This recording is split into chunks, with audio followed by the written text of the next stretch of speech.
Everyone, in today's video I'm going to be sharing with you the sewing aspect of this dress. And please, if you miss the cutting aspect of this dress, kindly check the description box as I drop the link to the cutting aspect.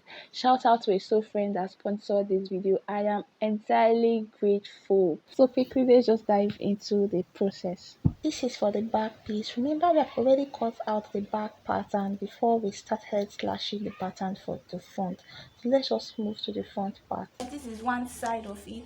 I have gone ahead to pin it on my fabric and I have spread my patterns, as you can see. At the edge here, I simply use my masking tape to hold it down so that it doesn't tear, and for parts where it tear up, I still use my masking tape to keep it together like this.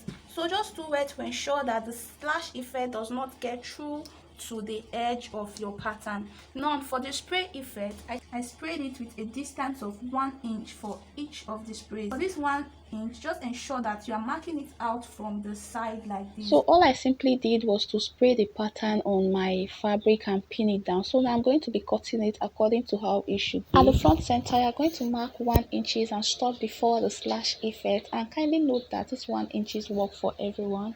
Later on in the video, you will understand why I took 1 inch at that part. For the hemming, I'll be cutting exactly what I have here since I have added my hemming allowance while drafting. Same thing for the side, I will cut out the same thing as my allowance was added while drafting. For the waist part, I use my 0.5 inch startup line as the same allowance, so I'll cut it exactly straight up. Because I am working with a stretchy material, I went ahead to iron a temporal light paper stay behind my fabric, and I ensured it stopped immediately after the spray effect. This is to make making the pleat easy for you. Do ensure that you pin your spray effect very well. The next thing to do is to try and close this up. Ensure that while closing it up, the two sprays meet. So I'll close it up and I'm going to be adding 0.5 at this point. I'm going to connect the 0.5 to the next slash effect like this. I'll draw it up like this. Close the pleat to meet with the next braid and you connect your 0.5 inch sewing allowance. That's just all I am doing here. Now coming to the end part here, you are just going to blend it into your 1 inch mark. After adding your 0.5 inches allowance, you are not just expected to cut it straight out like this. No, the spray effect must be on pleated fold before you follow your 0.5 inch mark, as you can see me do. So I went ahead to hold each pleat down before I follow my 0.5 inch mark. I'm going to blend this into your 1 inch allowance like this. I'm going to indicate where it stops with a slight notch like this. I will repeat the same thing I did here for the other skirt part. And while you spray the other part, ensure that the other skirt part is facing opposite, so you will not be having same piece. Now this is for the front part. I simply added 0.5 inches on the half length. I did not add to the side. I added to the armhole curve and the center. For the dart intake, all I simply did was I cut it out, leaving 0.5 inches that I can stitch and 1 inch away from the bust point. You'll be seeing in the video how I'm going to be working with this. So coming to the yoke, I have 2 pieces of this, and for the edge, ensure that it is not sharp as your main pattern, but you cut it like this. I'll be explaining this later in the video and why you should do this. And for the sewing allowance, I added the sewing allowance all around, as you can see, and for the front center, I cut it on fold. But for the front center of the half length, do not cut it on fold. So this is it for the front part. For the back yoke, I have 4 pieces of this, 2 for right and 2 for left. I added a sewing allowance all around except for the center. For the half length, I added a sewing allowance all around except for the back center and for the back side. For the waist dart of the back, I did not cut it out. I simply gave it a notch to indicate my dart leg like this. For the sleeve, I simply went ahead to hold both the back and the front sleeve together at the center using a masking tape. Please ensure that it does not overlap when you are holding it together. The both of them should just meet while your masking tape hold it up, and ensure you indicate where the front and the back is. Place this on fold like this from the center of the part. You're going to notice that the front part is kind of longer than the back part, and if you want to join it, yes, you are going to manipulate it to go in like this, but then be having an excess on the armhole. So this is what to do. This mark point is where the front sleeve meets with the front dress, and I'm going to place the two armhole points together, and where it stops I'll mark it out like this, open up the sleeve, and I'm going to take my rule and I will connect it from the mark out point to the center. Do not mind where it's facing at the other side, just connect it to the center point like this. And I'm going to cut this out, and this is what I'll be cutting out on my fabric. Adding 0.5 inches all around. I have cut it out on my fabric. I'll just indicate the front and the back clearly. So you can decide to hem it down with something else, but for me, I actually cut the same thing I have here on my fabric as my turn up for the sleeve. So I have a total of 4 pieces for the sleeve. I got this stuff from the market. It is actually called a buckle. To get the width of your waistband, you're going to measure the length of your buckle. It comes in different size and designs, so just get the length. The width of your waistband should be 2 times the width of your buckle length, so that it can sit comfortably in your buckle, and the length should be your actual waist measurement plus 1 inch. For the sewing, I went ahead to unpin my back pattern, and I used my dart intake to fix in my dart, and I did that for the both parts. For the back yoke, remember I said I had 4 pieces while I drafted this out, so I'm going to be using 2 for each side, and I'll be using 1 as turn up to get a very neat finishing. Ensure it is very equal before you sew it, taking in your sewing allowance. And when you are done, you are going to give it a tiny notch like this. Then you go ahead to open it up, and you are going to top stitch on your seam like this. The part that has the top stitch seam line will be the wrong side of your yoke. Kindly take note of the difference between the back center and the shoulder. The difference is actually in length. From mine, the back center is longer than the shoulder. You can actually work with it like this, but as for me, I'm going to top stitch it using 0.5 so that it will be a guideline when I'm attaching it to my half length.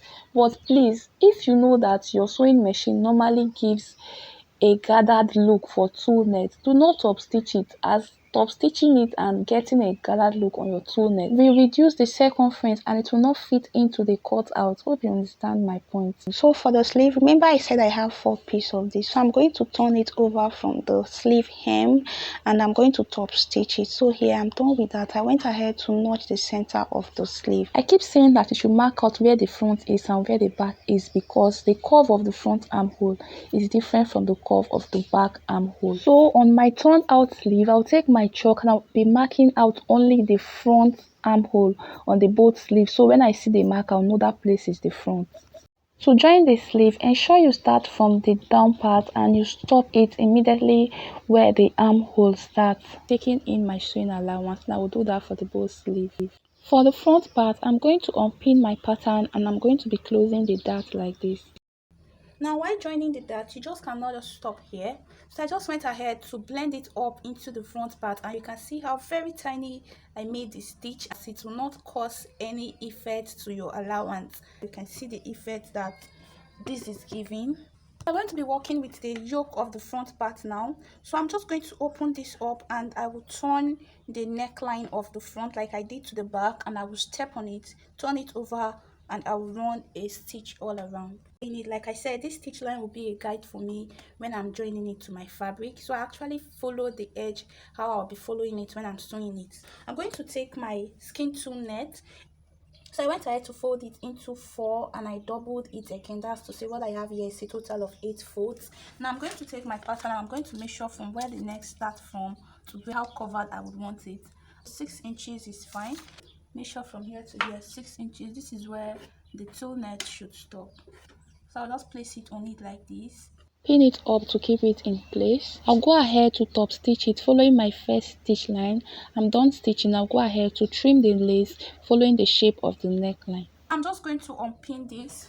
From here, you are going to take the back yoke. You are going to place the 2 shoulders together and you are going to join it together. Please ensure you take in your sewing allowance by joining it together. After joining it together, ensure you trim out your seam and be left with a tiny piece like this, and you will do that for the both shoulders. And this is what it will be looking like at the right side. Next, you're going to place the back and the front together and shape it out. And to shape this out, please ensure that the curve of the back and the curve of the front is placed equally while you shape. Because I'm using a stretchy fabric, I know I added half inches while I was drafting, but I'm going to be shaping it with more than half of an inch. I'll be shaping it with 1.5 inches at the other part. But from the armhole, I use exactly 0.5. This is because I want the sleeve to fit perfectly. Then I came down by 1 inches before I actually blended it into my waist by 1.5 inches. This is because I'm using a stretchy fabric. And I want it to have a tight fitting. I've joined it together for the both side like this. So I'm going to take the sleeve. This is the front part of the sleeve and this is the front part of the dress. Now we need to fix the sleeve like how we normally fix our off shoulder sleeve. So now this front curve is going to be going to the front armhole curve. So next thing to do, I'm going to pin it at the center and sew it straight to the front and also straight to the back like this. So I'll pin it up and I'll sew it like that. So here I am done sewing. When you are done sewing this, it's going to be looking like an off shoulder sleeve. So I'll repeat the same thing for the second side and we'll be fixing our yoke. So you are going to mark out where the neckline is starting from. Remember we came up 1.5 inches from the half length, and remember we added half inch to the actual half length for joining to the waist. So I'll just mark out 2 inches at this point instead of 1.5. Mark out 2 inches. So I'm going to place this sharp part on this part like this. I'll just ensure that that very sharp part is sitting on that line, and you're going to pin it up. Then I will go ahead to pin it at the center of the sleeve and the center of the shoulder together. Then I'll also pin the back center and the back center of the yoke together. Now I'll just go ahead and I'm going to pin it now.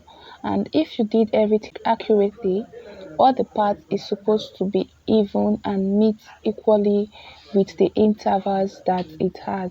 So quickly I'm just going to pin it up and I'm going to sew it all around. I went ahead to sew it down and I followed the line at this point and took it down here. Notch your same lines all around and it's going to be looking like this at the right side. Quickly we are going to move to the second yoke. For the second yoke, pin it all around. Starting from the front center, you are going to hold the open front center with a pin like this, and you are going to notch the net and the front center like this. I'm going to start sewing from the front center. Getting to the notch part, I'm going to open up the notch part like this, making one notch to go to the left and the other to go to the right. Then I'm going to sew through the opened notch part like this, going into the second unsewn part of the yoke. I'm going to blend it into the yoke part, ensuring that both the yoke and the under fabric is sitting equally. I'm going to take in my sewing allowance. I'm going to sew it all around to the back part. Now for the seam, ensure you hand tack it down so it doesn't come out of the net part. And this is what it will look like when you are done. So now we are going to proceed to the skirt part. For the skirt part, we are going to be closing the spray effect and turning them into pleats. Now since this is a 1-inch spray, you are going to place it on fold to get a 0.5-inch fold. Then you are going to sew on it very close to your spray pattern. You're going to sew it straight up to where the spray effect stops. Do not sew on your paper, please. You can see that the both patterns they have knit. Now I can see what I have here, like a tiny pleat now. So I'm going to be repeating the same process for each of these pleats. So guys, you can see these pleats, how beautiful they are. You can see that I actually did it for the same for the both sides. So now I'm going to unpin my fabric and go to the next step. Next, you're going to go ahead to remove the temporal paper stay we added at the back. So you're going to remove it for both of them. Then we are going to be joining the front center together. First thing first, you're going to mark out your hemming allowance, and from there you mark out your slit height, and I'm using 8 for this. After marking it out at that point, you're going to go in by that 1 inches we added while we were drafting. So I'll mark it at that point. So I'm going to be connecting it from the top part to the down part. Now kindly take note that while you are joining this, if you actually use the same spray effect, this pleat point should meet equally like this. All right, you can see how this is meeting. You pin it up before you sew. So I'll just go ahead to sew it up like this. So now just go ahead to hem the slit. And that 1 inches we added initially will be used as a turn up for the slit. From here, I went ahead to plait the back and the front piece together, and I shaped the side using 1 inch instead of the ½ inch I added as sewing allowance because it is stretchy fabric. So next, you are going to be joining the upper body to the skirt part. You can decide to join these differently. By opening the sides of the upper body a little bit at the side for both the skirt part and the up part, and you join it front to front and back to back. But in this video, I'll be joining it all around. I'll pin the front center, I'll pin the back, and I'll pin the side. And I'll do it for the both side, and I'm going to be sewing it all around. When you are joining this, ensure that each seam allowance is sewn open. So I'm done with that. I've gone ahead to hem the down part as well. Before you fix the zipper, ensure that you must have fixed in the buckle to the waist side. And to fix the buckle, all you have to do is to turn your band and pass it through the buckle like this. Just ensure that the width of this is equal to your waist measurement. So you have gone ahead to fix the zipper. Please, while you fix the zipper, ensure that your belts align, your back joints align, and the neck part align. If you want to know how to fix a perfect zipper to make your joint align like this, kindly check the description box. I have a video on it already, so I dropped the link to it. For the inner seam, I would advise you overlock it using a matching thread for a more professional look. If you try this out, now this is my WhatsApp number on the screen. Do send me a picture of yours to my WhatsApp, as I would really like to see what you make. Thank you so much for watching. See you in my next video. Bye.